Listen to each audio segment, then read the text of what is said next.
makabuluhan, Usapang Bayan. Magandang umaga, Central Luzon, Bayabak, Pampanga. Good morning, Philippines.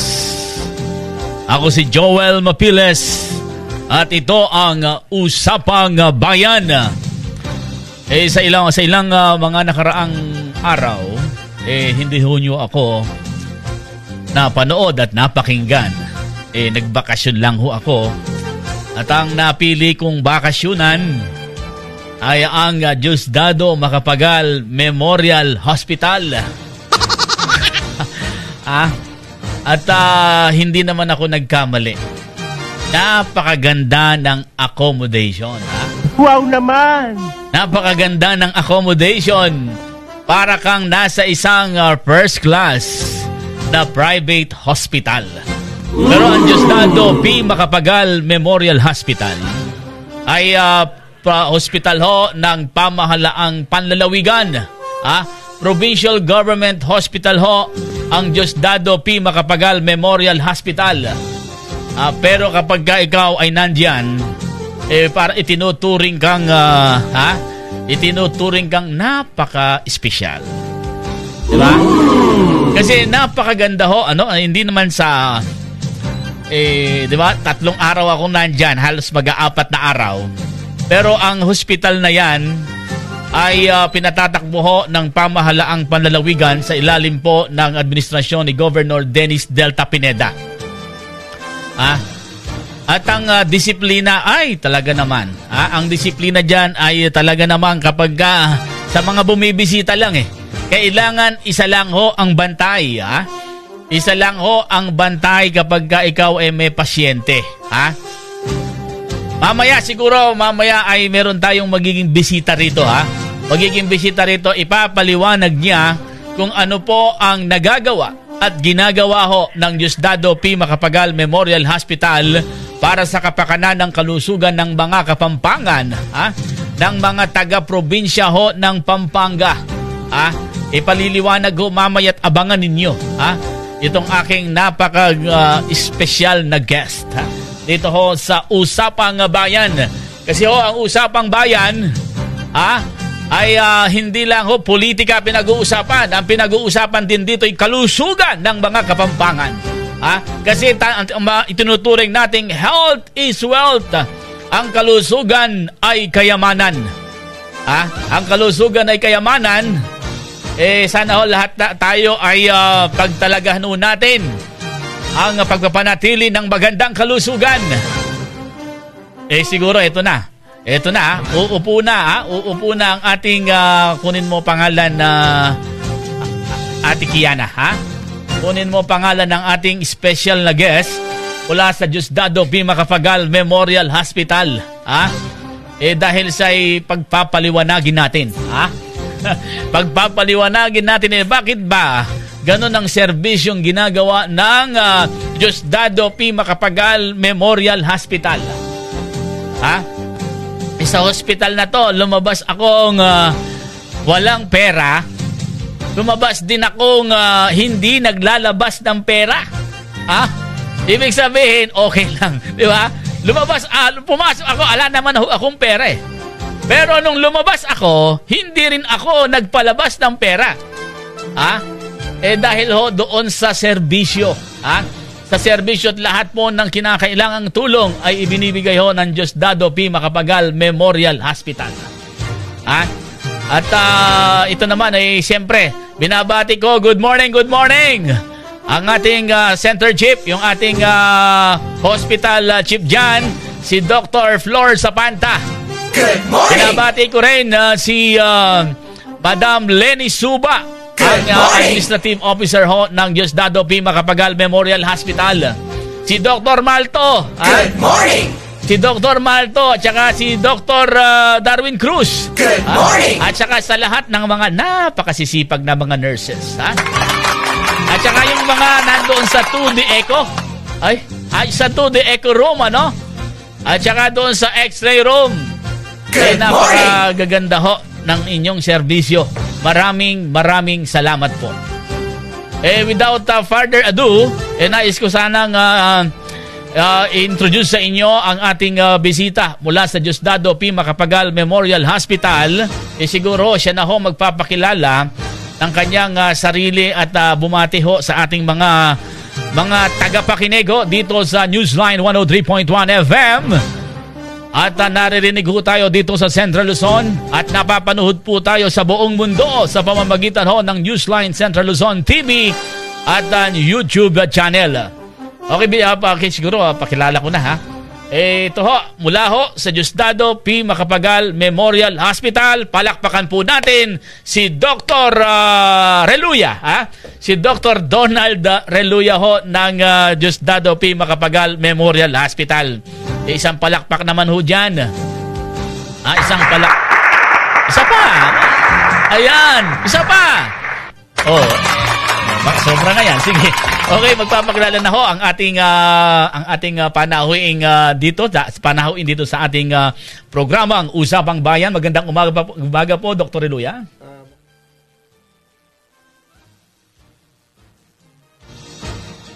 Ayun. Napapakinggan ba? Ito. Sige, tataas ko. Yan, ayan. Ulitin nyo. Magandang umaga po sa inyong lahat sa tagapakinig ng Newsline 103.1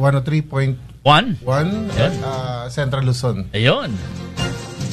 Magandang umaga po sa inyong lahat. Ayun. Ang ating pag-uusapan dito, Doc, tungkol sa serbisyo ng Diosdado P. Macapagal Memorial Hospital. Una muna, bumati ka muna sa ating mga tagapakinig, lalo na doon sa mga official natin at mga personnel natin dyan sa Diosdado P. Macapagal Memorial Hospital.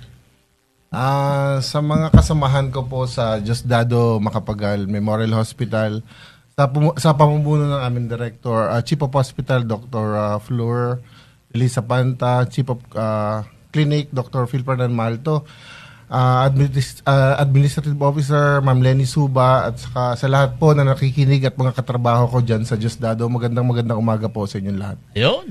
Okay, unahin natin, siyempre, ang gustong marinig ng ating mga tagapakinig, ano bang nagagawang serbisyo ng Diosdado P. Macapagal Memorial Hospital?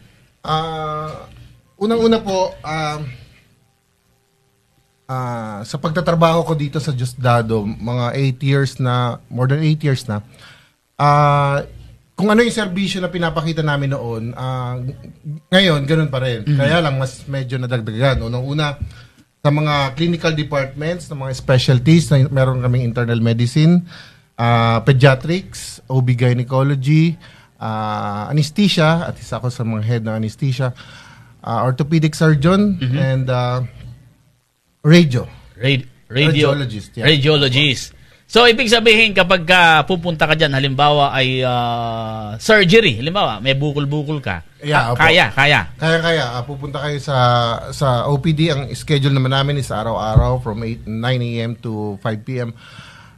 General surgery po yung nag-handle doon. So, yung sa hospital namin, meron ng mga subspecialty na titingin kada kung ano ang complaint ng pasyente. Kung for example, nagpunta ng Diosdado na may bukol sa ganito, so pupunta lang sa triage and then dadalhin sa outpatient department para surgeon ang mga titingin doon. So, sa hospital namin, kumbaga parang naka-subspecialty na. So, lahat-lahat is mga, sa binanggit kong specialty is mga 6 or 7. So, ibig sabihin, kapag may bukol ka, kung kailangan operahan o operahan? Titingnan muna ng mga surgeon, ang head ng surgeries, Dr. Malto.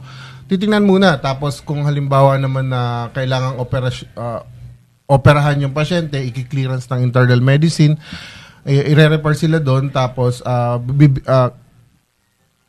mag-aasikaso for the clearance para ma-operahan na. Okay. Okay, Doc, kapag halimbawa may head injury, aksidente, yan ba nagagawa dyan sa Diosdado? Sa head injury, meron na kami ngayon bagong service na like CT scan. Sa mga subspecialty namin, yung CT scan may bago na. So, unang-una, yung mga trauma na ganyan, nagagawa sa amin. Pero may iba pang specialista like neuro na wala naman kami na nire-refer namin sa mas malaking hospital. Okay. Pero may initial na ginagawa yung hospital like nabanggit ko nga na mayroong CT scan na sa amin. So yung mga kailangan gawin muna kumbaga parang first aid para sa mga ganyang pasyente, gagawin muna namin bago namin i-refer sa ibang hospital. Okay, yung sa ortho. So, Diba, nabalian. Ngayon, meron kaming subspecialty na ortho. Mamaya, babanggitin ko yung schedule nila. Meron din. So, sa outpatient nga, sinabi ko na pag nagpunta sila doon, may department para sa orthopedic surgeon na doon lahat pupunta yung mga pasyente. Tapos, kung kailangan naman operahan, ganun din ang procedure. Pag 40-year-old pataas, kailangan maklearance yung pasyente. So, the same procedure with the general surgery ng mga kaso, bibigyan din ng clearance para maoperahan. Ginagawa naman namin lahat ng mga kaso kung kakayanin ng hospital namin. Okay. Hanggang saan ang kaya ng hospital namin? Actually, yung mga ganyang case na mga komplikado na, yung kailangan ng ICU, kasi sa ngayon, wala kaming ICU. Okay. So, need na ng tertiary hospital. So, we need to transfer it to the other hospital. Like, sa mga case na medyo komplikado na. Actually, yung una sa mga bata na hindi kami gumagawa ng masyadong bata na less than 7-year-old below. And then, sa mga trauma, like, yung kailangan ng multiple injuries, like yung mga car accident na ganyan, kailangan sa medyo malaking hospital na yon eh. Okay. Kasi minsan, kailangan namin, pag emergency na ganyan, dapat may blood. Anyway, may blood naman, so kailangan maka-ready ka. So, kung emergency yun, kailangan hindi mo alam kung ilan yung blood na kakailanganin, lalo na doon sa mga trauma. Okay. Okay, Doc, halimbawa naman, diabetes. Diabetic. Meron ba tayo dyan? Meron, kasi meron tayong internal medicine. So, marami naman tayong internist sa hospital na ma-manage naman yun. Sila yung nagha-handle doon, and then kung kailangan naman, kung komplikado yung mga diabetic na ganyan, kung kaya naman like, for example, PKA, yung amputation. Gumagawa kami ng mga amputation dyan. Basta ma-clearance lang ng internal medicine namin at low risk yung pasyente, low to intermediate risk, ginagawa naman namin. Okay, nagagawa. Basta may kaakibat na blood na may nakaprepare doon para sa pasyente, ginagawa naman. Yung pagpapanganak. Yan yung usual na ginagawa namin.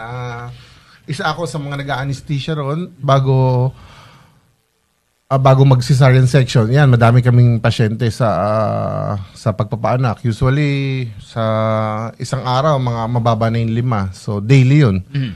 So, usually yan, yung mga cesarean section, normal delivery, mga non-complicated like tabiso, pero yung may mga part na may mga cancer na sa mga tertiary hospital na yun. Okay, bakit, di ba, kailangan sana normal ang panganganak? Bakit nagiging cesarean? Yung iba kasi, like, yung presentation ng bata, kumbaga parang hindi una yung ulo, like bridge presentation na tinatawag, paa yung nauna, so medyo mahirapan lumabas mag-normal delivery yun, so cesarean na kaagad yun. And then yung mga hypertensive emergency na sobrang taas, lalong-lalo na yung mga hindi nagpapacheck up ng pasyente, bigla na lang pumupunta sa hospital na wala man lang dala ni isang ultrasound, emergency na sinisisaryan yun. Kaya nga nagkakaroon tayo ng follow-up sa OPD na regular sila nagpupunta sa outpatient department para ma-stabilize nung mga OB-GYN natin. Kung kakailangang normal delivery yung pasyente, gagawin naman nila. Pero kung talagang cesarean section, napupusin tayo dun sa cesarean section. Okay, pumunta naman tayo sa dentistry. Meron ba tayong dentista dyan? Meron naman dentist tayo. Ang schedule ng dentist is daily rin siya. Monday to Friday, 8 a.m. to 5 p.m. sa outpatient. Meron din rin tayong panoramic x-ray para dun sa mga dental na procedure. Yun. Okay, napansin ko ang Diosdado Ito observation ko, observation ng mga ilang bumisita sa amin. Ilan lang, hindi kasi bawal, na-admit pala kayo doon. Oo nga, kahapon lang ako lumabas. Sabagay, pero kung na-operahan kayo, malamang nakita kita. Kahapon lang ako lumabas, pero ang obserbasyon ko, napakalinis. At ganing aldo pa lang, madaling araw pa lang, nando na yung utility. Oo, Diba? yan ang minimaintain ng ating chief of hospital na talagang parang cleanliness parati ng hospital, lalo't bago yung hospital. Ako yung nakarating na rin sa mga private hospital. Mhm. Pero talagang actually sa tingin ko lalo na doon sa bago, doon sa bagong building ng Diosdado, ang tingin ko mas maganda pa siya doon sa mga private hospital eh. To tell you frankly, oo. Kasi, syempre, nabibigyan ng importansya ng gobyerno natin yung hospital namin. So, talagang pinapaganda. Tsaka yung mga ibang serbisyo na kayang ibigay naman ng hospital, binibigay naman nila. Tsaka yung bago yung mga equipment, Yeah. yung 2D Echo. 2D Echo, meron na yung CT scan na yan, bago nga. Yun yung aming pinopromote ngayon na meron na kaming CT scan tsaka yung mga 2D Echo. Tapos yung X-ray natin, no? Yeah, yun nga pala, may cardiologist din kami. Yung X-ray talaga pinasok ko lahat yan eh. Dinala ko sa X-ray room.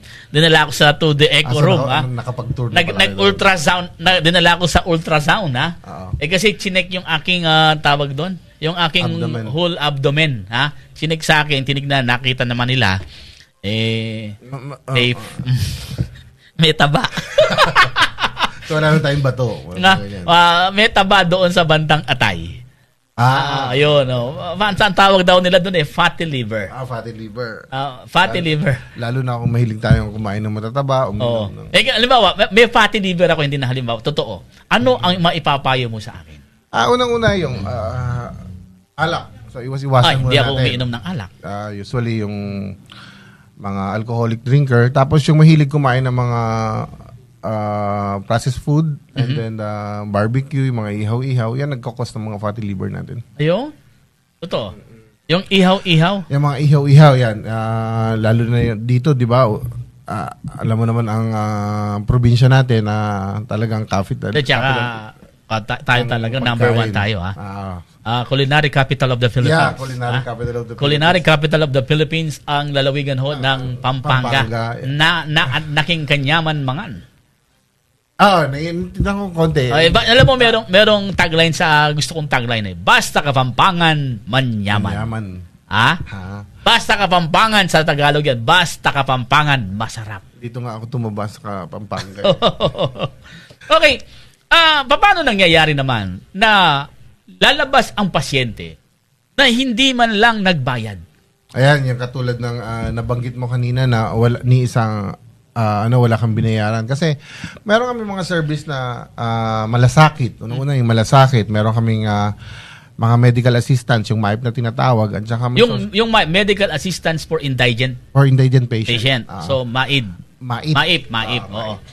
At saka meron kaming DSWD, social service, na tumutulong at saka meron silang priority talaga para sa mga indigent patients. So, yung mga pumupunta na pasyente, syempre, expected naman natin na kaya nga sa government nagpupunta yung mga pasyente, wala namang budget or hindi kasama sa budget. So, walang dahilan kung bakit ang isang pasyente ay hindi magpapakonsulta or magpapa-admit dyan sa Diosdado. Sa aming hospital. Wala silang reason para sabihin na wala silang pera, wala silang pambayad.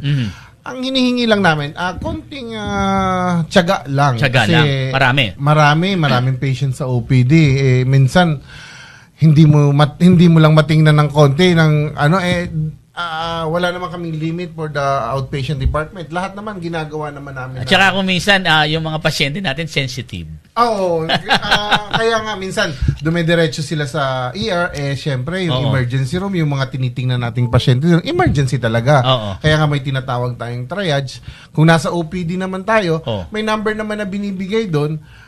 Expect nyo na medyo matagal talaga kasi mahaba naman yung madaming pasyente. Umaabot kami hanggang gabi para sa outpatient sa OPD. Ano bang bed capacity natin? Ang bed capacity natin, existing, yung 75 usually yung hospital is 75. Pero yung existing na in-admit namin, umaabot ng 150. Actual, 150? Actual is 150. So, kulang pala yung ating mga kama dyan. Marami naman tayong kama doon. Magdagdag lang ng konti siguro mga nurses and doctors.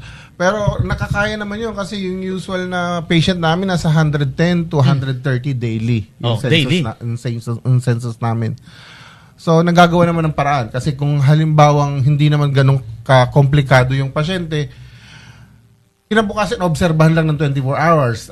Minsan nga yung iba, magtatanong bakit hindi ka inadmit. So, hindi naman talaga, may doktor naman is mayroong responsibility kung kailangan kang i-admitin or hindi dapat i-admit. So, sana naiintindihan ng iba kung bakit hindi sila in-admit.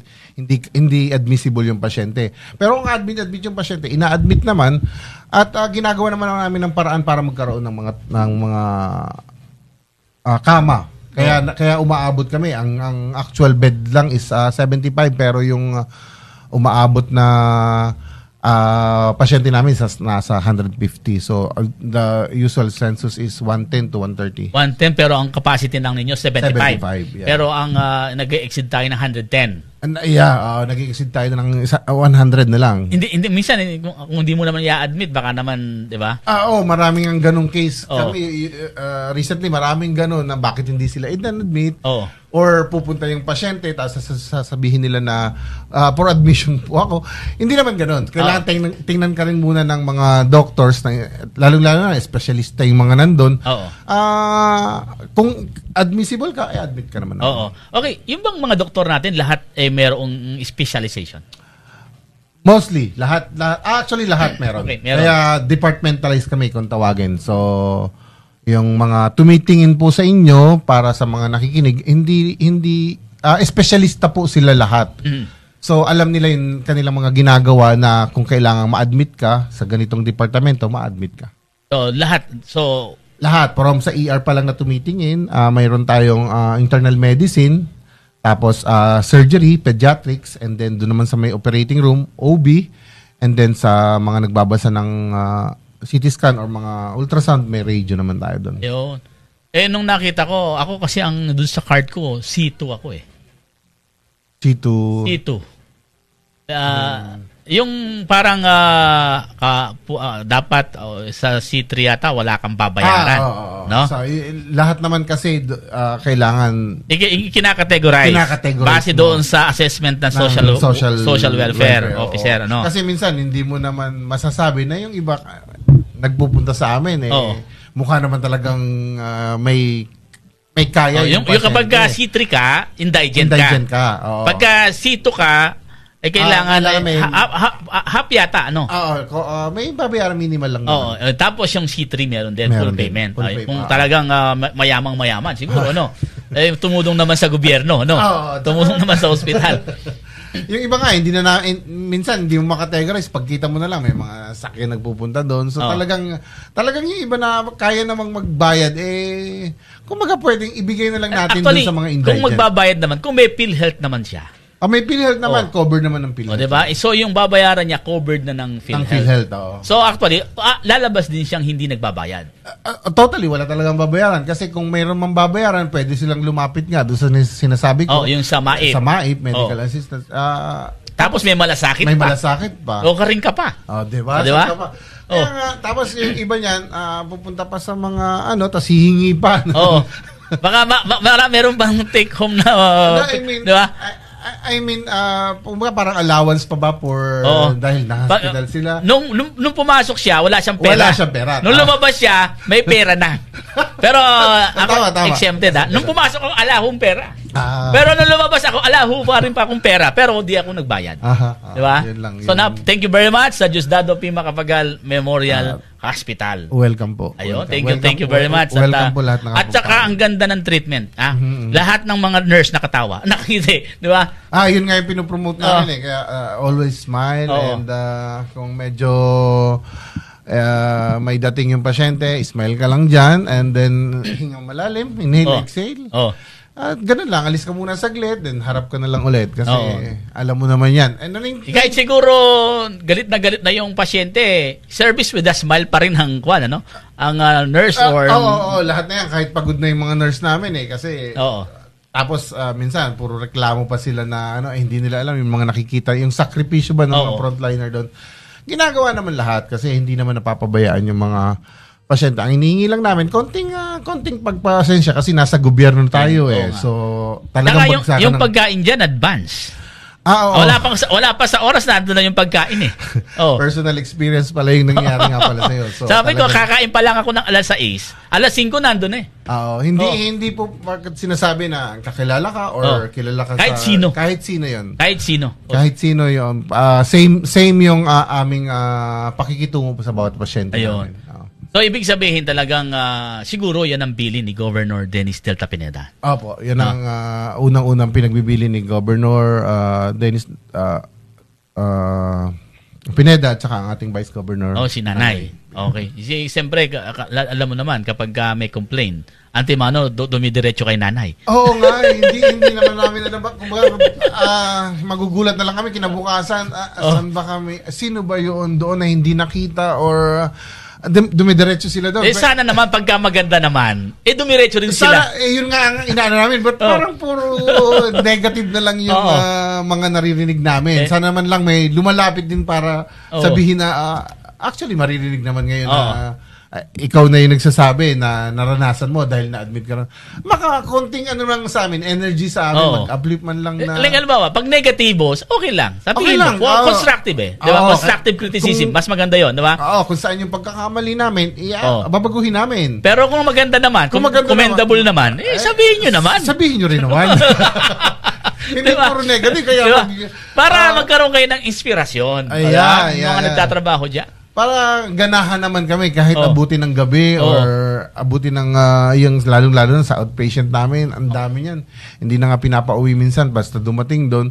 Kaya konting ano naman, kumbaga para may nakikita kayo na mali, sana may nakikita rin naman kayo na tama. Dapat, purihin ang dapat purihin. Oo. Diba? At saka punahin ang dapat punahin. Iyan. Ayun. Tama-tama. Kailangan pantay lang. Hindi yung puro puna kayo. Para wala na kayong nakitang puti. Kumbaga parang minsan wala na ba kaming ginawang tama? Tama, oo. Araw-araw na pumapasok kami na sana man lang may konting ganun sa. Anyway, hindi naman lahat ng pasyente ganun yung pag-iisip. So may mga nakaka-appreciate din naman. Ayun, lalo sa social media ngayon, 'di ba? Napakadaling ibulga. Sasabihin lang hindi nakita. Hindi muna, kumbaga parang hindi muna imbestigahan kung ano yung talagang. Yan naman ang Diosdado, no? Open Ang Diosdado naman kami. bukas. Bukas kami sa lahat. Kinakausap namin yung mga ganyan. Actually, mga nagko-complain na ganyan, tinatawag namin yung attention and kakausapin namin na sana hindi naman didiretso. Sa amin na lang muna. Kumbaga may complain kayo sa hospital bago kayo dumiretso doon. Para at least ma-explain din namin yung side namin. Yun. Dapat sana ganun, no? Bago, nandun naman, siguro lagi naman bukas. Bukas nandun lang naman kami. Dr. Flor Zapata, Dr. Malto, at saka ako, Dr. Napakababait yan. Di ba? Lalo na si Dr. Flor. Di ba? Isang text lang. Sumasagot. Madaling kausap yan. Napakadaling kausap. Kaya wag ko kayong mahihiya. Kung meron kayong gustong sabihin nyo po sa kanila. Para dun sa, meron naman talagang room for improvement kung talagang may pagkukulang. Pero sa aking paningin, okay na eh. Okay na, lalo na yung services ng ating mga personnel.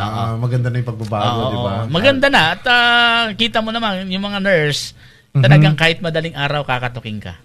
Diba? BP po. Diba?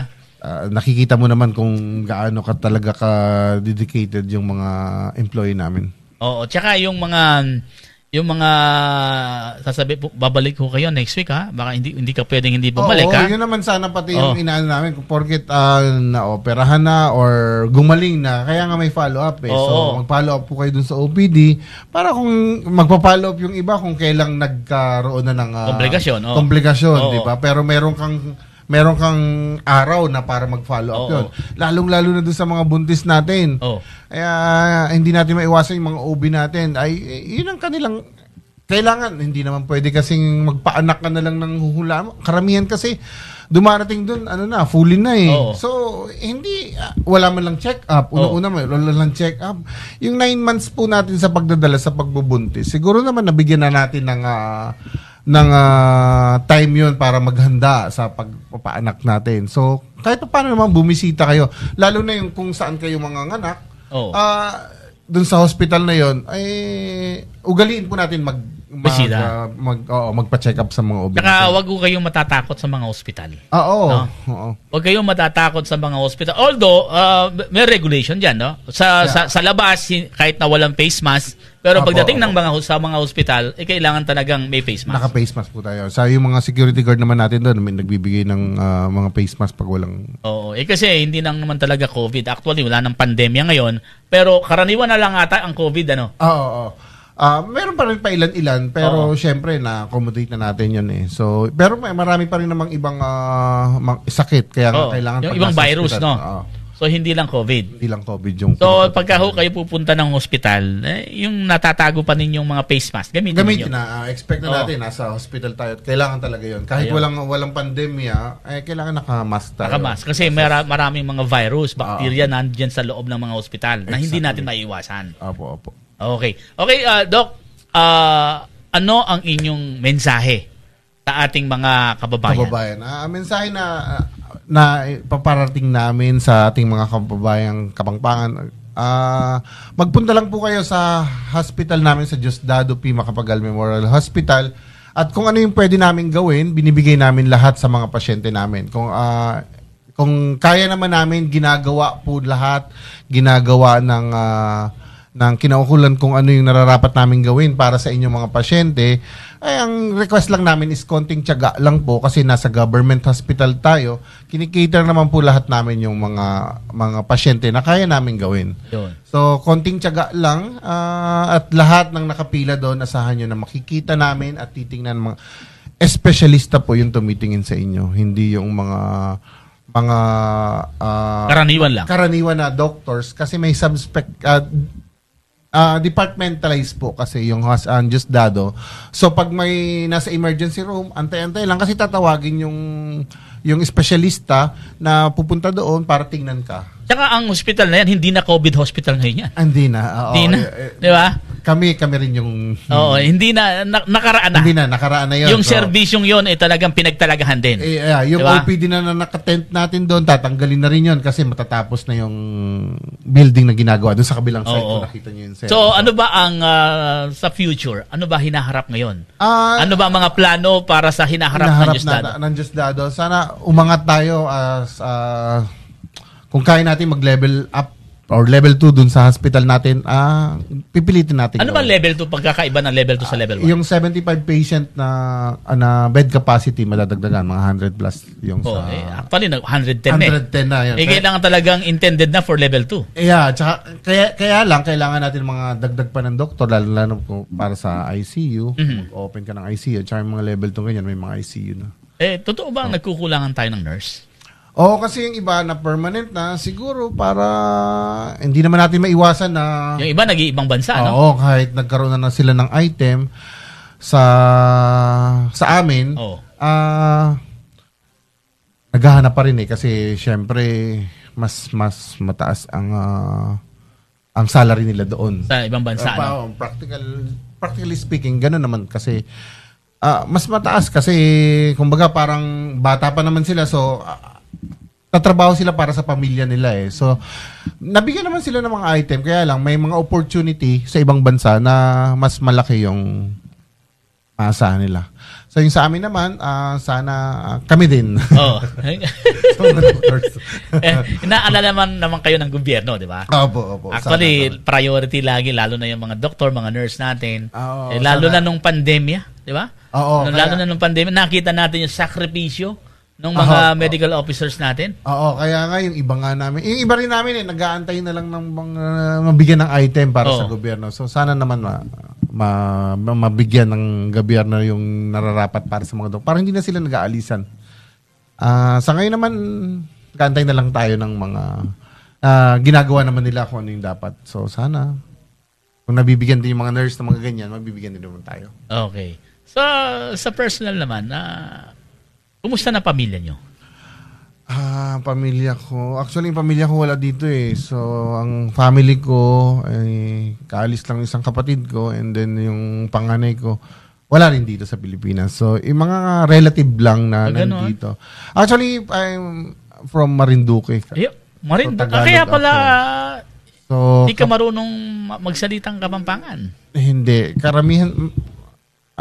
may mga Tagalog talaga. Pero dito sa- ilang taon na ho kayo dito sa probinsya ng Pampanga? Sabi ko nga may bahay na ako dito sa Pampanga. So pero sa trabaho ko nasa 8 years na. 8 years na dyan sa Diosdado. Oo, kasi dito maganda, walang traffic, di ba? So maganda magbiyahe kumpara sa Manila na kalaban mo traffic. So dito may pakonti-konti pero tolerable naman. Ayun.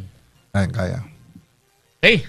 Napakaganda ho ng ating naging mga pag-uusap at sana ho binubuksan namin at itong Diosdado P. Macapagal Memorial Hospital atin ho to provincial hospital ho ito ng lalawigan ng Pampanga. Huwag kayong mahiya or huwag kayong magbabaka sakali. Totohanin nyo, magpa-check up ho kayo dyan sa ating hospital. Opo, yun po yung aming inaano. At saka yung aming OPD schedule para sa mga hindi na kailangan pang hanapin niyo, meron kaming Facebook page, Diosdado P. Macapagal Hospital. Yung aming OPD schedule is 9 a.m. to 5 p.m. 9 a.m. to 12 noon is Pedya and OB-GYN. And 1 to 5 p.m. ang internal medicine at surgery. So sana naman yung mga pumupunta doon, minsan kasi pumupunta na lang sila ng umaga na meron pong schedule tayo na saan ba makikita ang schedule nasa page namin, nasa page, tsaka nakapost. Ano yung page natin? Diosdado P. Macapagal Memorial Hospital. Okay, tandaan Diosdado P. Macapagal Memorial Hospital Facebook page. Nandun po yung mga schedule ng outpatient department natin. Ayun, baka kasi dumating sila ng umaga, alauna pa pala yung internal medicine at saka surgery usually sa hapon. So sa umaga, yung pedya at saka yung OB-GYN. Ayun. Para hindi sabay-sabay po. At sa dami ng pasyente, unahin natin yung mga bata at saka mga buntis. Sunod na yung mga matatanda at saka yung mga surgery cases sa hapon. Ayun. So, hinahati para matingnan kayo lahat. Ayun. Maraming Salamat po Dr. Donald Reluya. Ayun. Dr. De Los Santos, Donald De Los Santos Reluya. Okay, at saka ang Facebook page, Doc Daki, and Instagram ko, Donald M. Pwede bang mag-konsulta sa inyo? Kahit may sa page kami doon, may page ako doon, pwede naman. Pwedeng may magtanong. Mga sumasagot doon, pwedeng magtanong.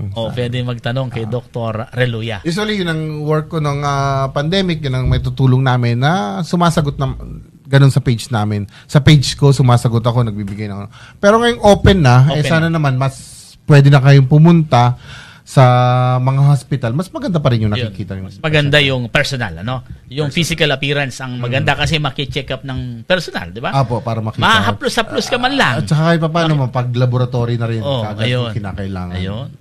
Wag ho kayong mahihiya mga gili ho namin mga tagapakinig at taga-subaybay ng Usapang Bayan. Pumunta ho kayo sa ating mga ospital. Lalo na dyan sa Diosdado.